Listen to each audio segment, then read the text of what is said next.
Welcome back to Pocket Coaching. I'm Katie, this is Penny, and we are Pet and Parent Longevity. Pick up where we left off last week. We've been talking about how to get what you want.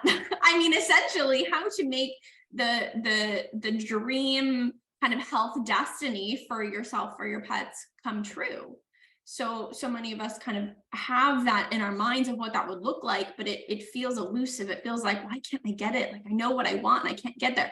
So here we are, step by step, how to get there. So before we talked about the why, right? Identifying that vision, what that joy looks like for you, and then identifying what it is that you need in order to get there. So if you missed those, go back and listen. But today we want to talk about what is the first kind of, if the first stumbling block is so many people don't even kind of have that vision put together, the next stumbling block we run into is this kind of belief that it's not possible. Penny, what does that look like from your perspective? Do you see this on the pet side?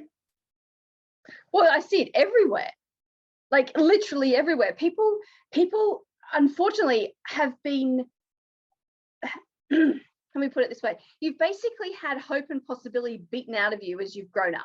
Like literally growing up, it shouldn't be as detrimental to us as it is, right? That childlike faith, that belief that, you know, you can play an imaginary game, you can be anyone you want to be, and you've got any powers that you want to have, and nothing stops you. Like literally anything's possible.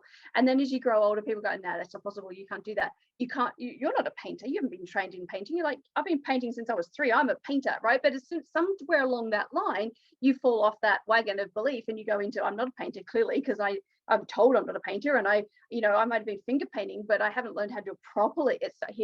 So we start to qualify and bring in all these things, right?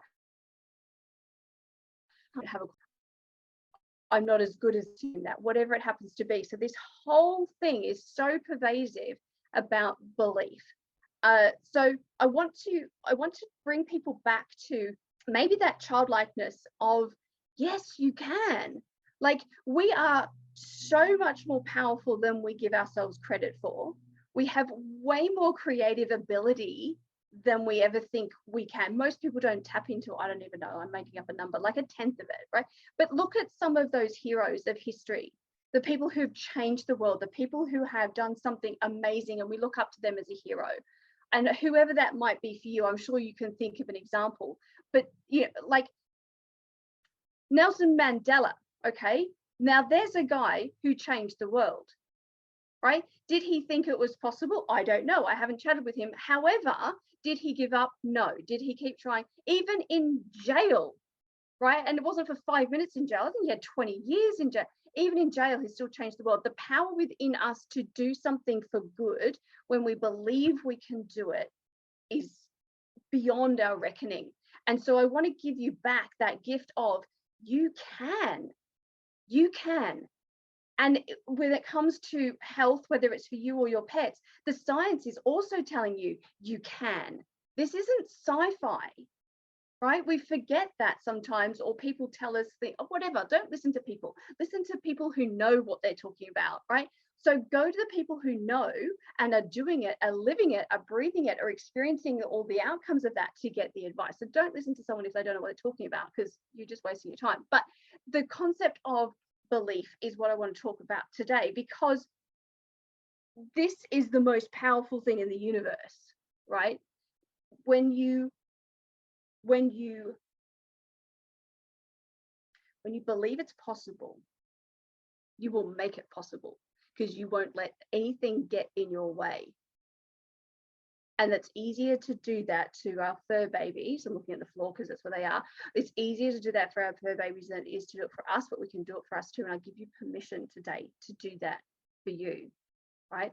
But the creative power to change things is as simple as making a decision. We can't do that for you. You decide that. You've got to believe it before you can decide it.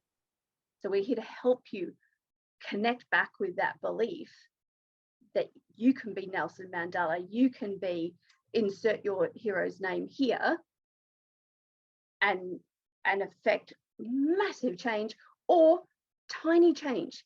There's no value on like how good or bad or impressive or 5-star rated or famous, right?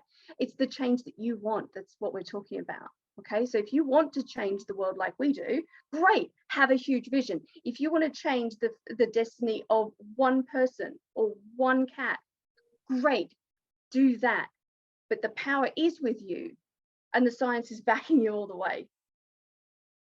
I think the message that we get often is that people get stuck with is this idea that things are normal, that it's how it should go. You know, it's normal for your dog to only live to 10. It's normal for you to feel exhausted all the time. It's normal.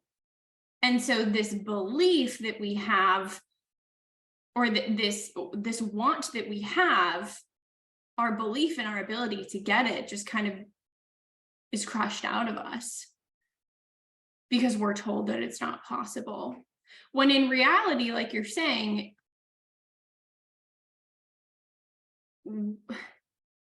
we can really make anything happen, more or less, right? So obviously we have to work within the constraints of the earth and like physics and whatnot, but there's so much out there in terms of modalities and strategies and things you can do. There's really so much. And just because someone doesn't know about it doesn't mean that it's not possible. Just because it's not the normal doesn't mean it's not possible. But it starts with your belief that it is. Because if you have the vision and you know what it is, but you don't think you can get it, then your journey stops there. Yeah. And so this is really the key to get to that next step. Yeah, because it doesn't have to stop there. That's a completely unnecessary full stop. It's like someone's going back to that kids game, right? When your imagination games when you're a kid, right? And someone will pipe up and go, you can't do that. And you're like, no, yes, I can, because I have this awesome sword that has magical powers. So yes, I can do that. Like, you find a way in your brain to solve that problem, even if you get a naysayer in that game. And yes, you're an astronaut and you're a painter and you're a, I don't know, snake charmer, and I don't know, you are literally in your imaginary games as a kid absolutely anything, and in that moment you're believing that and you're acting that out and it's becoming real. And sometimes those games you play them over and over again, and you kind of build on that narrative and you build on those relationships that you're having at the same time, because you're all moving together with this vision of whatever that game is. Bring that into now. Bring that into the circle of people that you have either in your own physical world or in your digital world here with us. Bring that into I can, I am, not I can't, I'm not trained, I don't know. Forget about the don't know. That's the easiest part to change, right? Because there's always going to be an expert somewhere in the field, somewhere in the world who knows, right? Somebody knows. Doesn't have to be us. Somebody knows. That bit's the easy bit. You just find them and then you've learned, right? But it's the belief. You got to believe that you can. What's that saying? Whether you believe you can or you believe you can't, you're right. Exactly. All right. Until believe you can, because you can. You really can. Until next week.